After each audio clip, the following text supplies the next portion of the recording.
countryside, I really feel that in order to understand England, the village cricket matches, evensong, harvest festivals, the weddings and christenings, you need to have an appreciation of the cultural heritage of England, and that includes Christianity. Equally, if you're to understand our wider world, the Muslim Quran and Hindu Bhagavad Gita deserve study.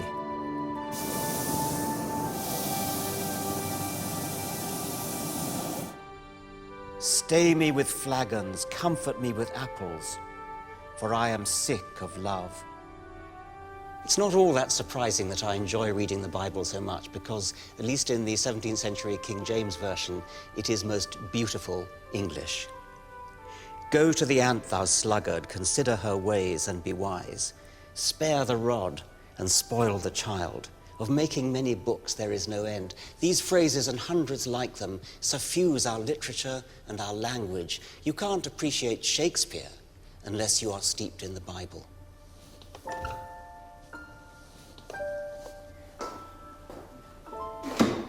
While I think it's important all schools teach about the culture of religion, I'm worried that faith schools are allowed to do far more.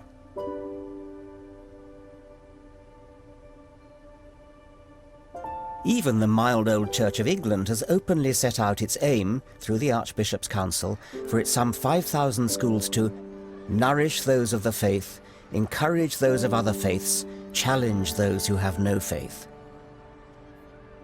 What does that mean for those on the sharp end, our children?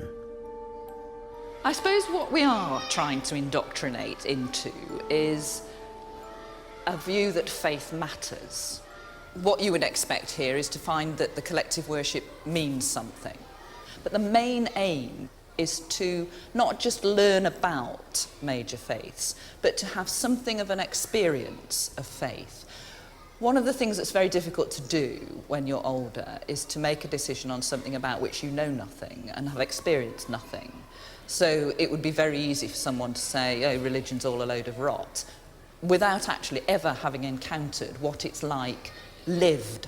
And so the Christian Foundation enables some of that to be part of these children's experience, not in a way that expects them to sign on the dotted line, but to say, this is what it is like. It's part of your learning and your education to see how it works.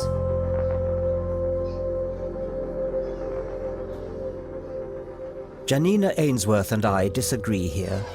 She feels it's important to experience faith in school, but for me this is indoctrinating children too young to defend themselves.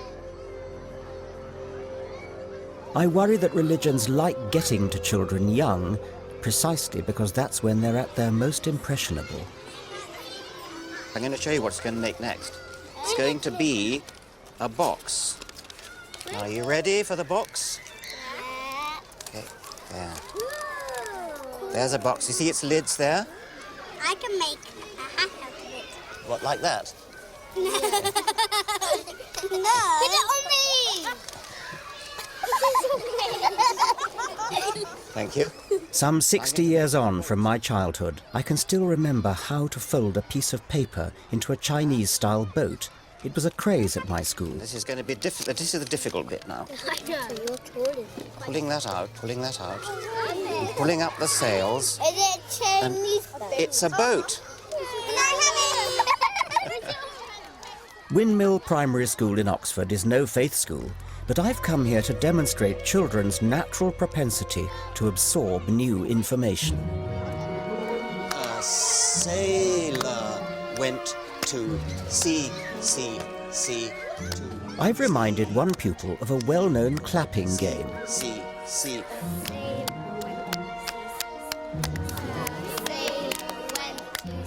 Within minutes, others pick up the game, pass it on to friends, make connections and adapt it with variations.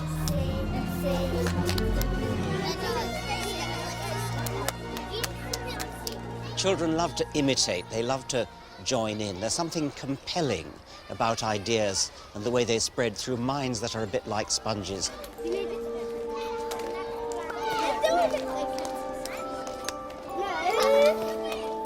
What children absorb at a young age can last a lifetime. Should it really be the dogma and daily rituals of religion?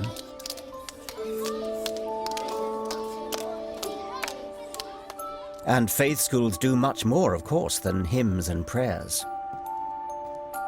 The hard edge of the indoctrination goes on in RE, religious education, for which many faith schools teach their own syllabus, and often parents contribute money for the lessons. We weren't granted access to film any RE or faith studies at a Jewish or Catholic school. So I turned to someone who has systematically collected information for years on what actually goes on. The problem is that it's totally deregulated. The governing bodies of state-funded faith schools have control over their religious education curriculum. Ofsted inspects the religious education in other state-funded schools, but in state-funded religious schools they have their own religious inspectorates to inspect those lessons. Yes. And that really compounds problems in other subjects. So a lot of faith schools, particularly Catholic schools, will teach their sex and relationships education in their RE. Lots of faith schools do the same with citizenship education, so all those subjects become seen through a religious filter. How much time do they actually spend on faith as opposed to ordinary education? Well, we have an example here of a Jewish, state-funded Jewish faith school, where in year 7, that's the first form in secondary school, pupils have 8 hours of religious instruction every fortnight, which compares with 6 hours per fortnight for science and far outweighs any subject in the secular curriculum.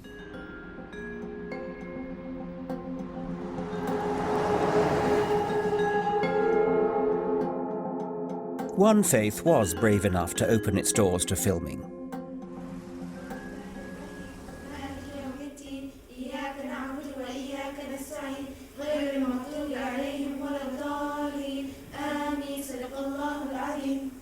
Right, assalamu alaikum girls. Right, now, we know what we're going to do this lesson. We're going to do some drama. I'm just thinking to myself, how universal is this story? Like back then, everything was according to the family, you got to obey them. This is Madani High School, an all-Muslim secondary school in Leicester, and one of 11 Muslim faith schools now in the state system. I've come to see firsthand how faith and education mix. This school gets good results, and many of the girls here hope to become the next generation of lawyers, doctors and teachers. Faith schools are sometimes accused of closing children's minds down by teaching them this is the one true faith, and you get your truth from Holy Scripture rather than from opening your mind to the world. Well, there's slightly a misunderstanding from those who think that way. If you come to our school and if you look at our lessons, they're very much open minds, thinking critically, understanding the world in a very critical fashion. Like all state schools, they teach national curriculum science here. But like many faith schools, they supplement this with religious lessons that they control and which are not subject to Ofsted inspection. In our school, when our teachers tell us stuff like teacher stuff, it's like whether it's up to us whether we believe it or not. The teachers do not disrespect our decision. Everybody has a right to their own decision at the end of the day. Yes. Suppose we take a fact like, are we and chimpanzees cousins? I mean, do you believe that we're cousins of chimpanzees? Or monkeys? No, I wouldn't think so. What do your, perhaps we have a science teacher, have we? What do you teach about that? Well, yeah, we learn about in the curriculum because that's what we follow. We teach them the theory of evolution, but then I do tell them we in Islam our opinion about it, and the girls also have their own opinion and ask questions. So, Miss, do we really come from chimpanzees? But they all have their own opinions for that, and then come to their own decision, which every single one of them realise that actually we didn't, because we believe differently. Every single one of them comes to the conclusion that we did not evolve. Yeah. Everybody in your science class, everybody in the school comes to that conclusion. Well, in my class, yes, they did. How many is that? I mean...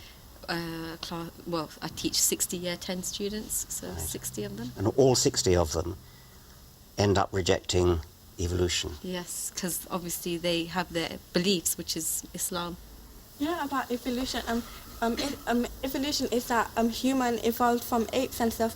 But if there are still apes here, then how did human evolve from apes? This is the commonest question I ever get. What's the answer of your science teacher to that? But I wanted to point the question to you because I wanted to know your opinion. Well, I'm going to give you the answer, but we've been told that your science teacher teaches the theory of evolution. I'm interested to know.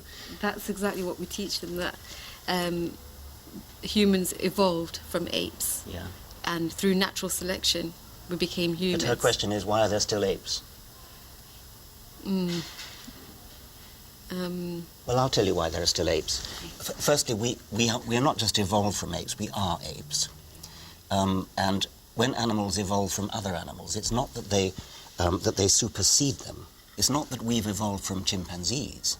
Chimpanzees and we have evolved from a shared ancestor who lived about 6 million years ago and who was neither a human nor a chimpanzee. There's a bigger point at stake here than evolution, of course. What's worrying is that a school that says it wants its pupils to be open-minded is, through its religious training, also guiding them to reject factual evidence at the very core of science and rational thought. Where does that lead? The school's job is to provide all the information. It is up to the individuals to see what they believe and what they don't believe. So I'd like to leave the choices to these young people. Yes, so you think that matters of scientific fact are a matter of personal choice based on traditional faith?